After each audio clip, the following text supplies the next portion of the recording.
Good morning. Welcome to session 5 of my series on self-awareness. I'd like to welcome any new people that have joined. Welcome.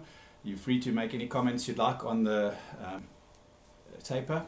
Please let me know that you're there. It's nice to know who's watching. I understand that there's a whole lot more people watching than are actually commenting on the taper, but it's great to just read the comments and also put any questions that you'd like down there. I think we probably got about 2 or 3 sessions left, so if you put your questions into the taper, I can at least address them in that last session that we have, and then we'll come back to any area that you think you're having trouble with.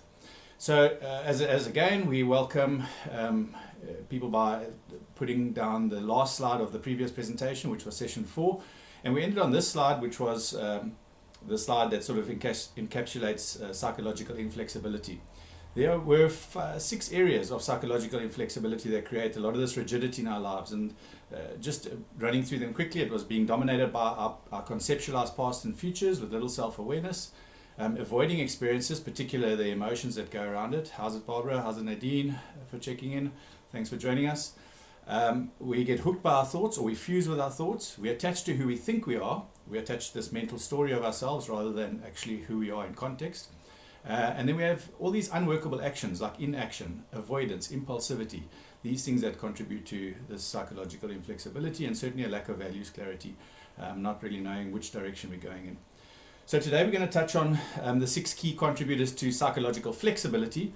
There's quite a few slides in this session, so I don't think we'll get through all 6 areas of the hexagram. We're going to just probably do the first 3, but we'll see how we go through the presentation. And just to repeat, just please put down comments on the tapers. We probably won't get to any questions now, but I'm certainly going to have a session at the end of the series where people can ask questions, and then we'll address, as I said, these areas that needed further clarification. All right, so let's bring into this first slide. Okay, so what is psychological flexibility? So Stephen Hayes, he's the guy that sort of started acceptance and commitment therapy, great psychologist. He's got a huge amount of credentials. You can check up on him on Google.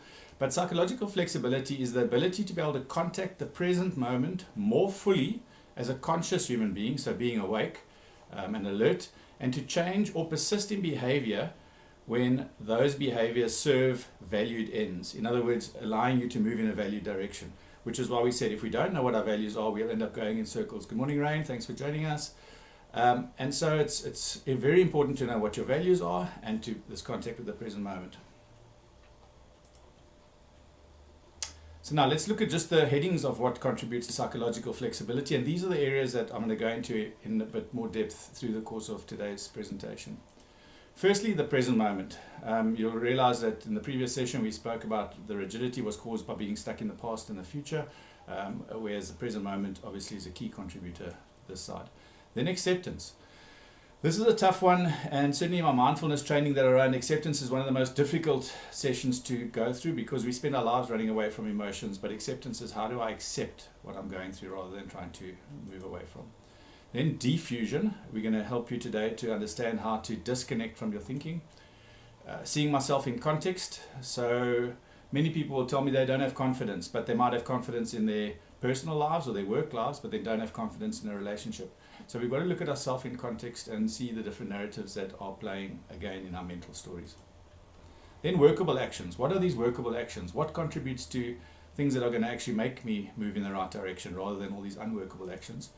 Values clarity. We've touched on that quite a bit, and we'll go more into that today or in our next session. And so this thing, contact with the present moment, what does it mean? We always understand contact with the present moment, and there's a lot of confusion around what it is. I often speak to moms that are with their children. They say, yeah, but I'm spending a lot of quality time with my children. And quality time doesn't mean that you're engaged in something else while you're with your children. You've got to be actually engaged with them, eye contact, listening to them, being there, playing with them, etc. So contact with the present moment means a conscious awareness of your experiences in the now as they are happening. And some examples would be if you're drinking coffee, drink your coffee. If you're washing the dishes, wash your dishes. If you're bathing, like we spoke about in quite a lot of depth in the first session or one of the earlier sessions, be in the bath. Don't get out of the bath. So be with whatever experience you're in that particular moment, which is why I said if you're with your child, be with your child in that moment. And perceiving accurately what's occurring. This is extremely important, this perceiving accurately what's occurring. The reason we say perceiving accurately what's occurring, if we have judgments, and I think one of the first sessions I'm going to do after this series is a session on judgment. Because if you are judging, if you're looking at a situation through a filter, you're going to have a totally different version of reality as to what's going on. So someone else looking at that same situation will see it very differently from yourself. And I think that's why people sometimes come to us, psychologists or coaches, to get an outside opinion, someone who's not emotionally involved in the situation, because they will see a very different perspective as to what you're seeing. So perceiving accurately what's occurring is not judging and viewing something with openness. Like I said, if the wind is blowing strongly, it's just the wind blowing strongly. It's not terrible wind, it's not an ugly wind. I can't live with this wind. It is just wind that's blowing strong. And then if we look at something accurately without judgment, we get a lot of important information about what's actually going on and what we need to do next. Whereas if we are emotionally charged, or if we're looking through a judgmental lens at something, we are not going to see how to approach it. And certainly we'll go into fight or flight mode or stress response. And again, your whole option, the amount of options that you have to solve this problem reduce dramatically. Okay, so we want to be calm and allow the vista to open. And this we can only do in the present moment. It enables you to catch cognitive fusion as it occurs. So as we get into the present moment, we check in with ourselves. If we can start tasting the coffee, for example, if we're with a coffee drinking example, we are allowed to catch cognitive fusion, because suddenly we realize my head is somewhere else. I'm not actually there. Or I'm thinking about my child or my partner from yesterday or a month ago, what they did or what they might do. These are all past and future things. So cognitive fusion is the minute we latch onto a thought and we say it's always going to be like this, or it has to happen this way, and it doesn't happen like that. So we are able to catch it and at least diffuse from it, which we're going to talk about today. And obviously the full engagement in what you're doing. You're able to appreciate a lot more where you are. I think lockdown is, I've seen the amount of posts from a number of my friends on Facebook. As much as there's a whole lot of frustration and confusion and panic and fear, there's still a lot of positives that are coming out of it, which is this family time, despite the fact that many are having arguments with some of their family members, but many of them are busy people that have been forced into confinement with their children and are finding some valuable moments in those times. So it gives us full engagement in what we're doing rather than being distracted. Okay. So this is a slide from a previous presentation. What day is it? Asked Pooh. It's today, Squeak Piglet, my favorite day, said Pooh. This is a wonderful slide because every day, every moment, every minute can be your favorite moment. One of the things that we often chat about with guys in my session is everyone's got a whole lot of dramas. I don't think there's one person on the planet that doesn't have a drama in their life. But one of the most important things is in the present moment, there's nothing going wrong. So as you are sitting, engaging with me in my therapy room here, or when you're talking one-on-one with someone, in that moment, there's no problems. The minute you step out of that moment, there are problems, because we've got problems with our family members or our partners or work situations or finances. But in any given moment, you could be smelling a flower, you could be watching a sunrise or a sunset, and there's nothing wrong with that moment. And at least you can appreciate that moment for what it is. So then acceptance. This is the toughest one, like I said, to get around. Hi LCB, thank you for joining us. So acceptance is actively contacting your psychological experiences fully and without needless defenses. So if you're sad, you're going to be sad. It's okay to be sad. You know, I once met I had a client who was a chap who had been married for 50 years and his wife passed away over a period of 6 weeks, quite quickly and quite dramatically, of cancer. And his daughter was very worried about him because he was quite upset and crying a lot, and I think this was 2 weeks after her mother had passed away. Anyway, this old gentleman came to see me, and I think our session ended where he just said to me, "So is it okay to cry?" And I was like, "You should be crying, and it's only 2 weeks in of someone that you've known for 50 years. So we run away from this rather than giving ourselves permission to feel these ways. So the idea is about giving yourself permission to experience something fully and not to avoid those experiences.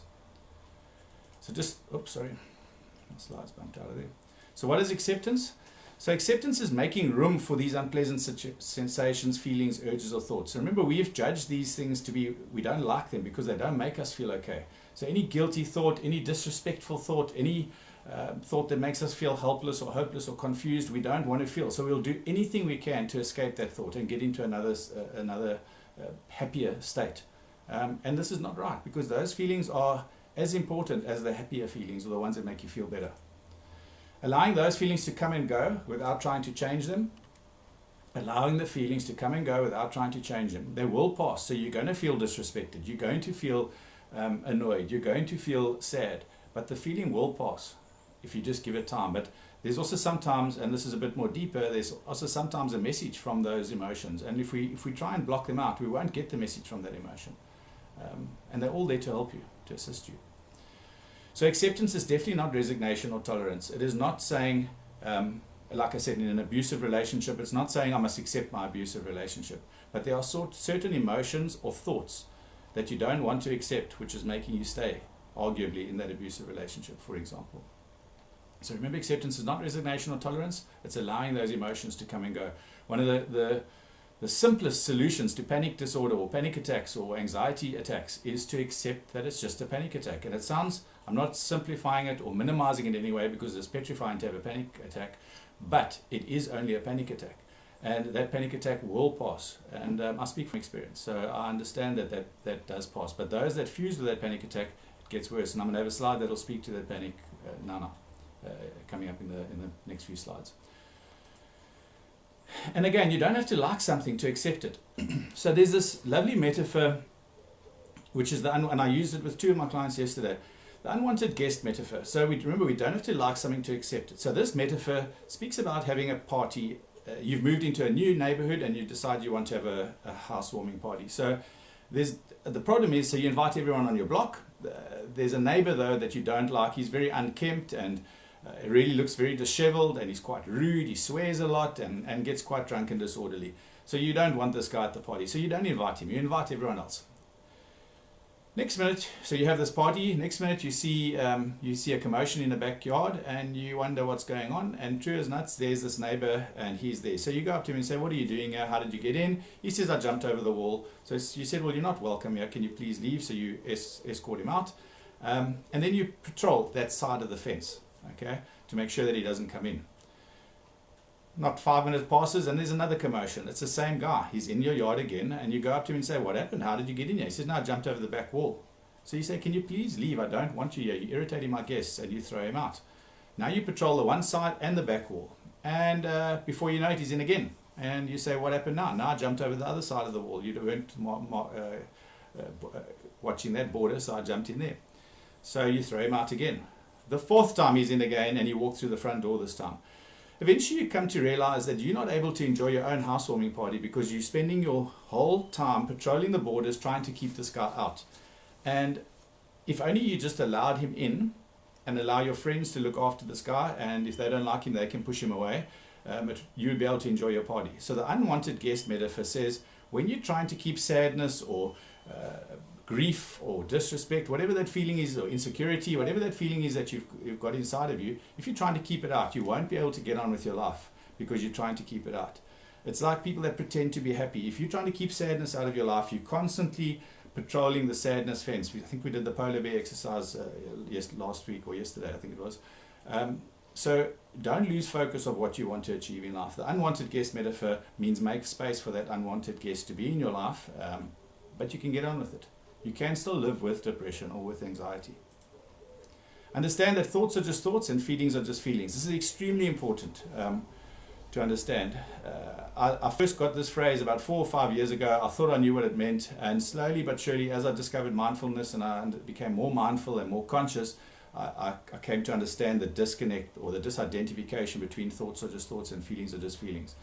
So use this as a mantra. Start saying it. Thoughts are just thoughts and feelings are just feelings. They are not me. And again, we'll touch on this in a slide later on in the session. This is a lovely poem by Rumi. It's called The Guest House. I first encountered it at a mindfulness conference down in Stellenbosch, the first mindfulness conference Emisa held down there. It's called The Guest House. Let's read through it. This being human is a guest house. Every morning a new arrival, a joy, a depression, a meanness. Some momentary awareness comes as an unexpected visitor. Welcome and entertain them all, even if they are a crowd of sorrows who violently sweep your house empty of its furniture. Still treat each guest honorably. He may be clearing you out for some new delight. The dark thought, the shame, the malice. Meet them at the door laughing and invite them in. Be grateful for whoever comes, because each has been sent as a guide from beyond. It's a wonderful poem of acceptance, of allowing all this range of emotions into into your system, because you cannot live a full experience, or you won't be able to live a nice or a full life if you don't have a full range of emotions that you're experiencing. We briefly touched on this in another session, so I'm going to go through it again. The beach ball metaphor is a wonderful metaphor about how we cannot go on with our lives if we're holding the beach ball down, because we push all these disturbing emotions, thoughts, and behaviors down underneath the surface of the water. But this beach ball keeps popping up at the most inopportune times. And if you wanted to go for a swim, you wouldn't be able to go for a swim with the beach ball, because the beach ball, you wouldn't be able to swim with your hands because you're holding the beach ball underneath the water. So the challenge is, wouldn't it be easier just to let that beach ball pop up to the surface, so that it's floating on the surface, you can do your swim, and when the swim's over, you can take your beach ball and leave. So the beach ball metaphor speaks about, again, to acceptance, and about allowing this thing into your life rather than trying to push it under. So we have two roads that we can take when we're marching down this path of acceptance. We can do one of acceptance and commitment, which is the left-hand path, or we can take the right-hand path, which leads to control and avoidance. And I think, unfortunately, the one to control and avoidance seems to be the more attractive one for many people, because it's almost like a forceful way of maintaining control, but also avoiding the actual emotion we're trying to feel. And the control and avoidance road is going to keep bringing us back to the same point. So we're going to keep going in circles and arriving at the same. Yesterday we spoke about the emotional avoidance detour, excuse me, and we're going to keep coming back to that same point in our fork in the road. Then there's this wonderful metaphor called the swamp metaphor. In a swamp, we have a number of things: alligators, mosquitoes, leeches, mud, anacondas, all sorts of things that we wouldn't want to encounter. But we have to get into the swamp every now and again. And when we get into a swamp, do you think anyone climbing into a swamp would get into a swamp with the intention of being bitten by an alligator, mosquitoes, leeches, getting dirty and full of mud? And the answer would be no. The reason we get in the swamp is to get to the other side. And there's no way we can get to the other side without getting into the swamp. So we would get into the swamp knowingly and quite aware that there are going to be some troubles ahead. But we'd arm ourselves. We might take a knife, or we might take mosquito repellent, or whatever, something to burn the leeches off. But we would be prepared for the swamp. But most people don't want to encounter the swamp, so they stand on this side of the swamp, and they never get to the promised land because they just don't want to get dirty. There's a wonderful phrase in acceptance and commitment therapy called dirty discomfort. And when we call it dirty discomfort, we don't want that discomfort in our life. When we rinse it or tweak it into clean discomfort, then it's okay to get into the mud and get into this swamp. Because yes, it's going to be hard to get across the swamp, but on the other side I can wash myself off. I might have a few itchy bites from the mosquitoes, but it would have been okay because I knew what I had to get in. But I had to get to the other side. I've got to go through the swamp. So sometimes to leave a relationship, to sort out relationships, we've got to go through things that we don't like, and it's not going to be pleasant. Even the lockdown's not going to be pleasant, but we need to get to the other side in some way. So we've got to go through the swamp. So wonderful metaphor about trying to get your dirty discomfort into some clean discomfort. This quicksand metaphor is a great metaphor around, like I said to you just now when we were talking about panic or panic disorder or anxiety. The question is, what happens in quicksand? So in quicksand we sink. And if you panic in quicksand, you're going to sink quicker. Okay? How does one remain, how do you sink slowly in quicksand? You need to remain calm. You're still going to sink, but you're going to sink a lot slower if you remain calm in quicksand. So if you panic, the quicksand's going to suck you in quicker. If you remain calm, you'll go slowly. This lady is very calm. She's just about to go under. And how would one get out of quicksand? There's only one way to get out of quicksand, and if anyone remembers anything from science at school, if you lie flat on the quicksand, you would increase your surface area and you're able to roll out. Okay? So the idea would be increase your surface area. So this metaphor, the quicksand metaphor, speaks to something like anxiety or like panic. If someone feels a panic attack coming on or an anxiety attack, the minute you start panicking about the panic attack, it gets worse.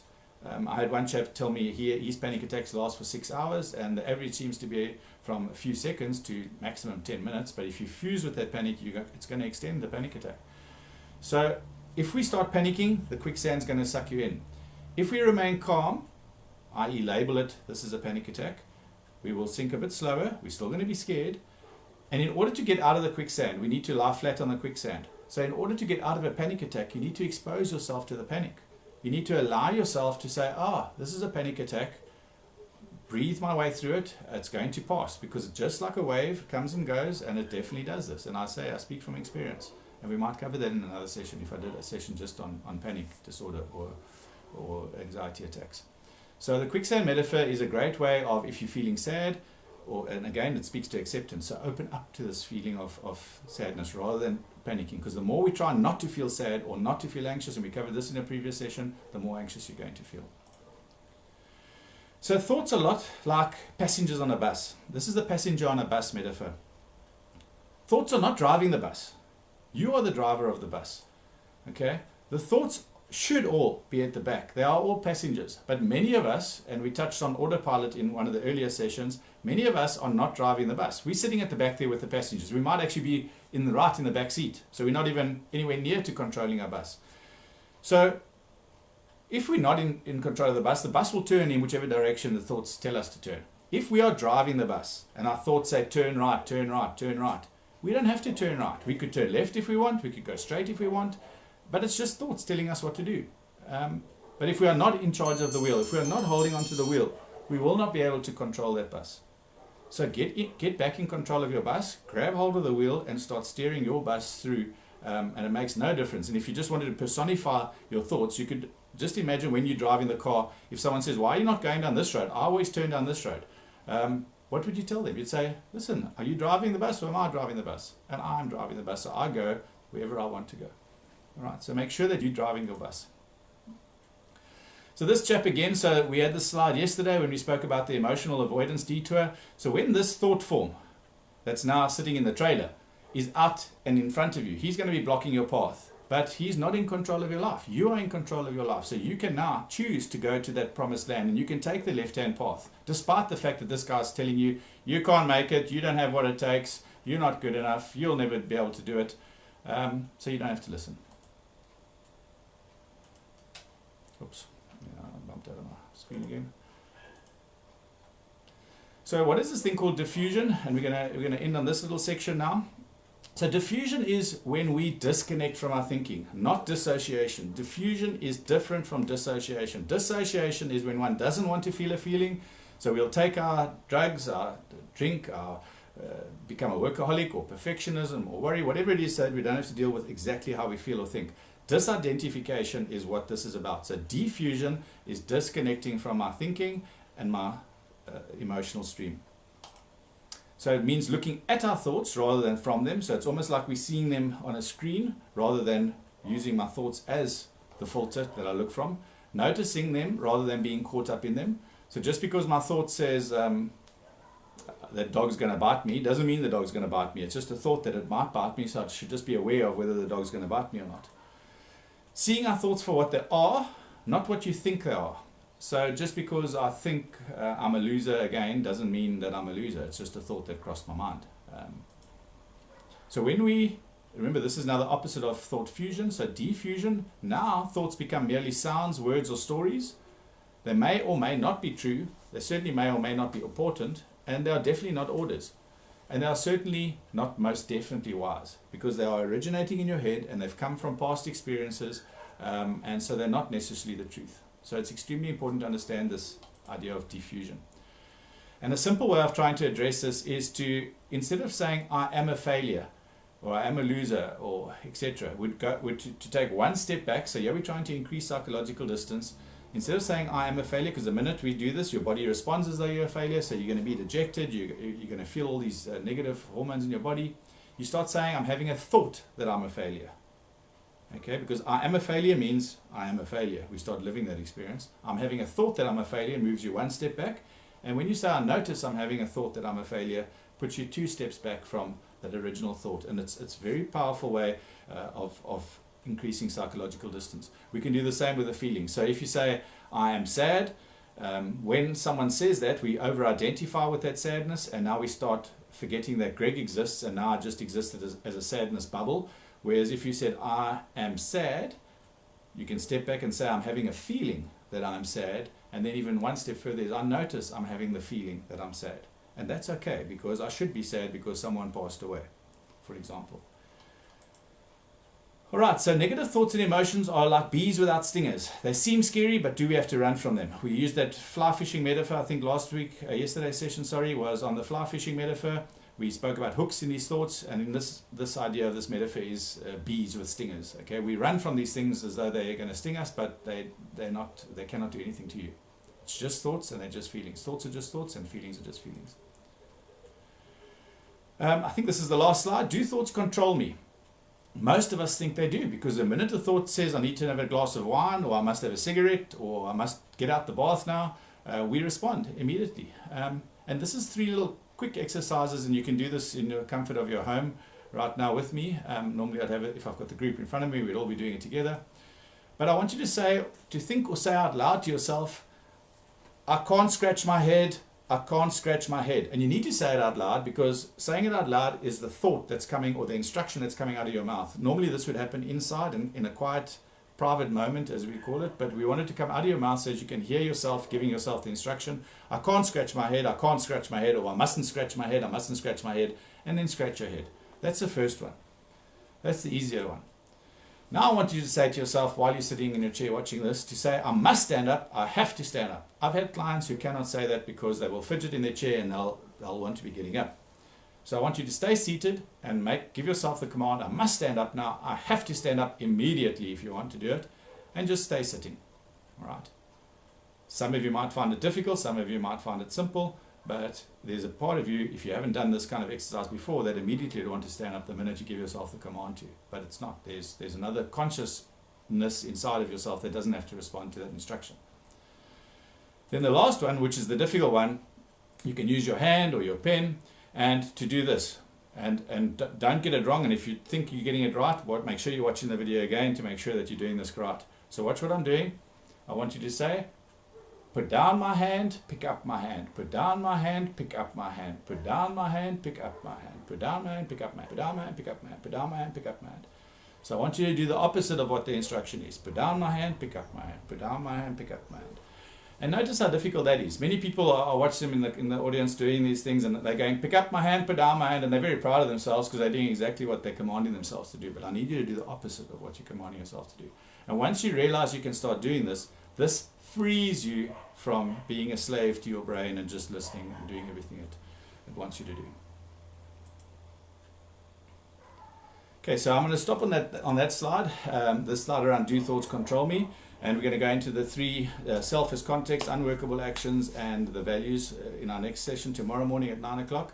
So thank you for joining me. Please leave your comments. Please put down some questions that I could address possibly at the start of the next session, if anything. If there was quite a few things and quite a few new concepts I'm sure we covered today. But yeah, please leave your comments. And thank you very much for joining me, and have a great day.